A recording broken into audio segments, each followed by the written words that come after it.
Okay भाइयों, बहुत दिन हो गए बात किए। एक बार कैमरा ठीक कर दूं। राम राम, क्या हाल चाल चल रहा है सबका। अभी जो है एक मैसेज आया था मेरे पास, तो मुझे लगा कि इस मैसेज के बारे में एक वीडियो बनानी चाहिए। तो ईमेल इंग्लिश में, एक बार मैं इंग्लिश वाला मैसेज पढ़ने के बाद आई गिव सम थॉट्स, कुछ कुछ चीज़ें शेयर करता हूँ। ठीक है, तो अभी ईमेल आया था और ईमेल था सारी की सारी स्टोरी अबाउट यूपीएससी वगैरह के बारे में। तो इधर लिखा हुआ है, thank you for writing me every day for the past 10 days Bharat, I read every email you send me. तो होता क्या है कि whenever somebody they download our PDF, तो हम क्या करते हैं, हम उन्हें ईमेल्स भेजना स्टार्ट करते हैं so that we can educate them on different kind of things. तो अगर मान लो कि कोई जो है बेसिक एडमिशन रिक्वायरमेंट्स वगैरह का किसी ने पीडीएफ डाउनलोड किया, तो मतलब we will send them relevant information for वही वाला बेसिक एडमिशन रिक्वायरमेंट्स। किसी ने जॉब का डाउनलोड किया तो जॉब वाला। तो अभी जो है इसे हम ईमेल भेज देते पिछले 10 दिनों से।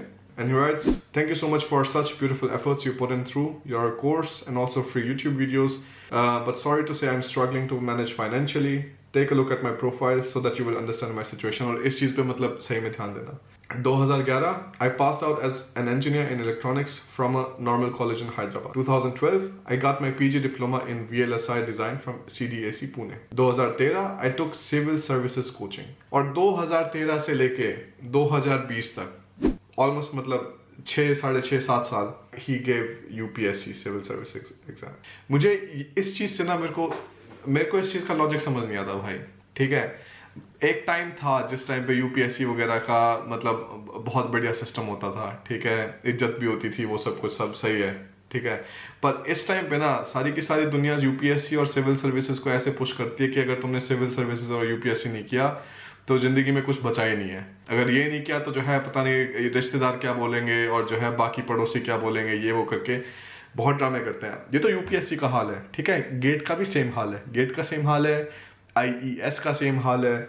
और मुझे तो ये दिखता है कि मतलब अब 7 साल में एक तो कितना ज्यादा अर्निंग पोटेंशियल वेस्ट हुआ है यहाँ पे। ये सोच के देखो, अगर मतलब 7 साल में अगर ये 2012 के बाद जो है डायरेक्टली अपना 2011 के बाद डायरेक्टली मास्टर्स करी होती जर्मनी में या कहीं भी बाहर, जो कुछ भी है, 2 साल पढ़ा, उसके बाद अगले साल से तो मतलब बाकी के 5 साल कम से कम 50,000 यूरो, ठीक है, पर ईयर की मतलब सैलरी बैठ रही होती।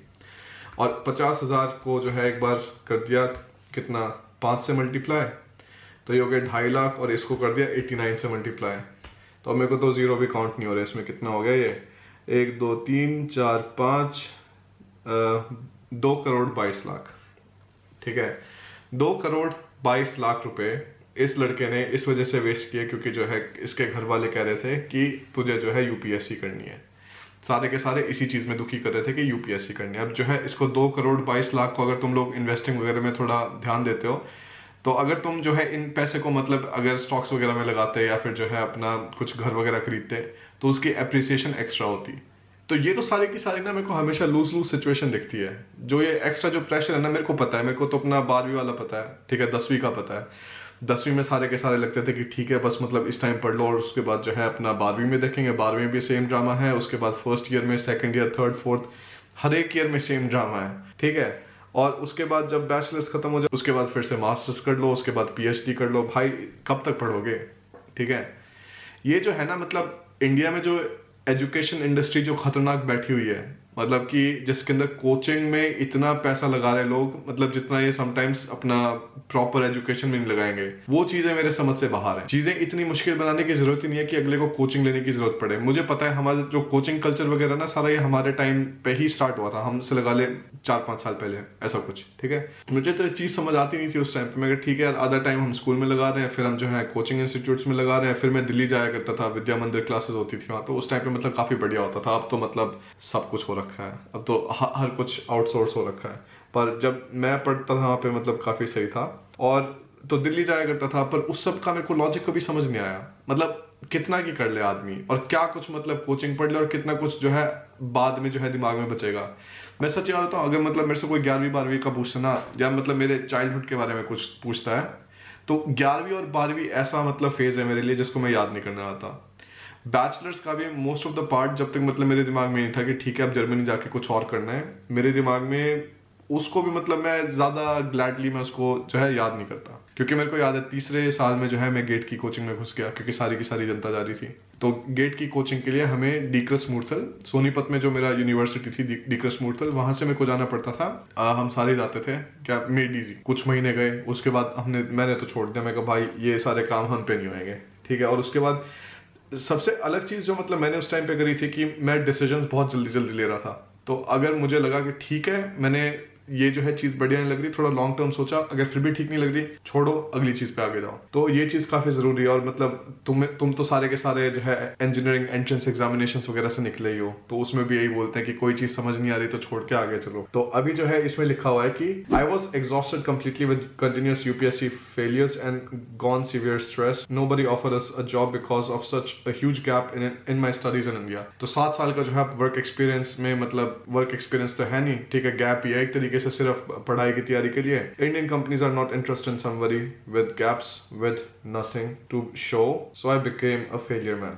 Then I got to know that Germany we can study free of cost without paying any tuition fee, which attracted me. But to be honest, my bank balance was zero when I started researching about Germany master's program. I invested 6 years of my time of my life in UPSC services, but without gaining anything in return in financial terms. But I matured as a rational man, and now I'm aware of every subject. I can tell you about international relations, I can tell you about taxation and economics, and even I can talk about latest technologies like AI.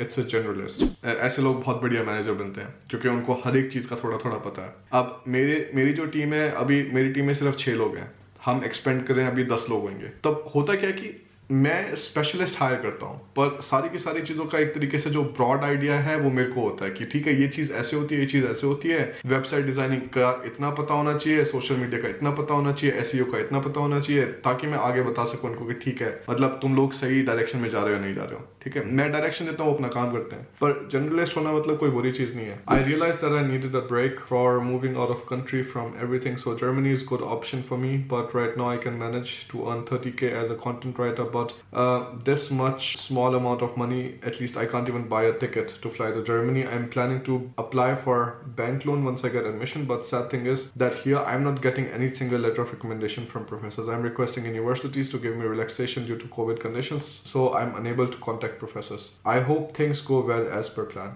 Right now I'm preparing for IELTS and TESTA. Here you are the motivation for me to apply for German Talk program. और ये चीज काफी जरूरी थी यार, मतलब सारी की सारी जनता पागल हो रही है ये सोच सोच के कि ठीक है कनाडा जाना है, यूएस जाना है, ऑस्ट्रेलिया जाना है, ये सब कुछ करके।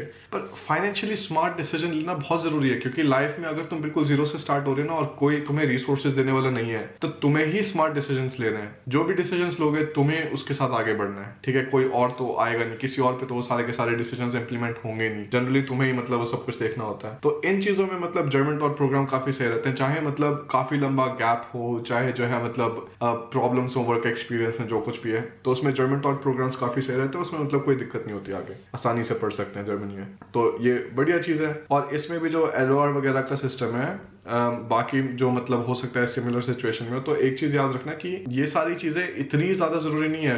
कुछ कुछ यूनिवर्सिटीज है जो मांगती नहीं लेटर ऑफ रिकमेंडेशन के लिए। मेरी यूनिवर्सिटी TU हैम्बर्ग, जहाँ पे मैंने मास्टर्स करी है, कुछ मांगते नहीं, कोई लेटर ऑफ रिकमेंडेशन नहीं, कोई CV नहीं, कोई जो है लेटर ऑफ मोटिवेशन, कुछ भी नहीं। Really, I want to join in your course and seek your advice before applying to universities. I'm done with shortlisting universities course-wise, but you can realize what my answer should be after reading the story. Thank you for your kind words. Always pushes me up. If I get admission, you're the first person I will inform. Let's see what destiny decides. This time, will I succeed or I'm going to fail again? Such a sad email. This is such a sad email. And the main reason is, मतलब तुम लोग बस सोच के देखो एक बार कि एक आदमी ने जिसने साल के बाद साल सिर्फ मतलब फेलियर के बाद फेलियर ही देखा है 2014 से लेकर 2020 तक, मतलब उसकी मेंटल स्टेट क्या होगी। मैं तो फेलियर एक बार देखा था, ठीक है, वो था IIT में। IIT में जो है मेरे सारे के सारे दोस्त बढ़िया IIT वाली इसमें यूनिवर्सिटी में बैठे हुए थे, कोई IIT दिल्ली में, कोई बॉम्बे में, मैं भाई अपना डीक्रस मूर्थल में बैठा हूँ। पर अब मैं उनकी लाइफ देखूंगा ना, किसी एक की भी लाइफ मेरी लाइफ से बढ़िया नहीं है। सारे के सारे अपनी जॉब में घिसा रहे हैं, कुछ ना कुछ करे जा रहे हैं, मेरे को फर्क नहीं पड़ता बिल्कुल भी। घिसाओ तुम लोग, तुमने गवर्नमेंट जॉब का टोर दिखाना ना दिखाओ, पर कितने की पैसे कमा लोगे गवर्नमेंट जॉब में? जितनी उनकी साल की तनख्वाह होती है ना, उतनी मेरी 2 हफ्ते की या 3 हफ्ते की तनख्वाह होती है, ठीक है। और ये तब नहीं होता जब मैं यहाँ पे एज ए एम्प्लॉय काम कर रहा होता। मैंने एज एन एम्प्लॉय काम किया, फिर मैंने अपना खुद का बिजनेस स्टार्ट किया, एक बिजनेस स्टार्ट नहीं किया, 5 बिजनेस स्टार्ट किए।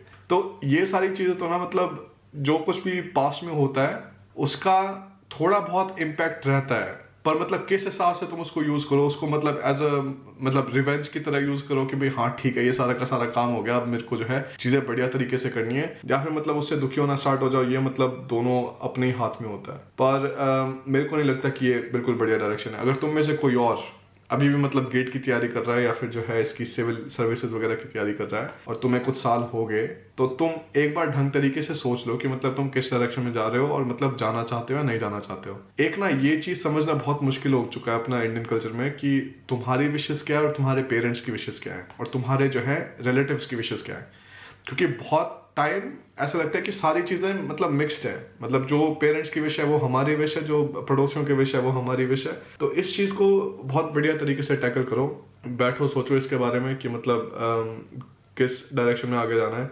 नहीं तो ऐसे मतलब ऑटो पायलट पे उड़ते रहे तो भाई जिंदगी का कुछ नहीं बचना, ठीक है। और जो कुछ भी मतलब फेलियर्स पास्ट में हुए हैं वो मतलब बिल्कुल तुम्हें डिक्टेट नहीं करता कि तुम्हारी आगे कैसे लाइफ होने वाली है। तो इन चीजों का मैं तो यही मानता हूँ कि अपना ध्यान रखना चाहिए, और जो है बाहर पढ़ के एक तरीके से ना मतलब लेवल ग्राउंड क्रिएट हो जाता है सबके लिए। जैसे ही तुम लोग बाहर आए, तुमने अपनी पढ़ाई स्टार्ट करी, तो सब कुछ एवरीथिंग स्टार्ट्स विद जीरो, ठीक है। तो मतलब तुम्हारे पास सेम अपॉर्चुनिटीज हैं जो बाकी सारे के सारे बच्चे आ रहे हैं बाहर पढ़ने के लिए, ठीक है। फाइनेंशियल रिसोर्सेज वगैरह अलग है, पर जर्मनी एक ऐसा देश है जिसके अंदर ग्रांट्स वगैरह और जो है मतलब कंपनीज वगैरह they take care of people. तो मतलब पैसे वगैरह की कमी नहीं है दुनिया में, बस किस हिसाब से अपनी वैल्यू कितनी इंक्रीज करके पैसा लेना है या फिर मतलब पैसा चार्ज करना है, वो सब कुछ तुम्हारे ऊपर डिपेंडेंट होता है, ठीक है। और मैं तो सबको मैं यही बोलता हूँ कि जो बेस्ट जॉब्स होती है ना, you don't find them anywhere on as a vacancy or something. Best jobs होती है उनका डिस्क्रिप्शन ही नहीं होता। बेस्ट जॉब्स जो है खुद से बनानी पड़ती है, वो खुद से क्रिएट करनी पड़ती है, ठीक है। और मैंने भी जो सारे के सारे जो बिजनेस स्टार्ट किए हैं, एक तरीके से मैंने जॉब क्रिएट किया अपने लिए कि मतलब एक प्रॉब्लम थी उसको मैं सॉल्व कर रहा हूँ, और जो है उसका कोई डिस्क्रिप्शन किसी ने दे नहीं रखा था, ना कोई वैकेंसी पोर्टल वगैरह पे रखी हुई थी, मैंने खुद से बनाई। इस हिसाब से मतलब माइंडसेट थोड़ा चेंज करना पड़ेगा, क्योंकि भाई जिस हिसाब से मतलब सिस्टम चल रहा है ना गवर्नमेंट जॉब्स वगैरह का सबका इंडिया में, ये ज़्यादा लंबे टाइम के लिए मेंटल हेल्थ वगैरह के लिए बिल्कुल बढ़िया नहीं है। तो इस चीज़ का बिल्कुल ध्यान रखो, ठीक है। यही था बस अभी बात करने के लिए। कुछ तुम्हें सवाल वगैरह हैं, क्वेश्चंस वगैरह अपना बताना, चर्चा विद चौधरी@gmail.com पे। फिर से बना तो कोई और वीडियो। बाय।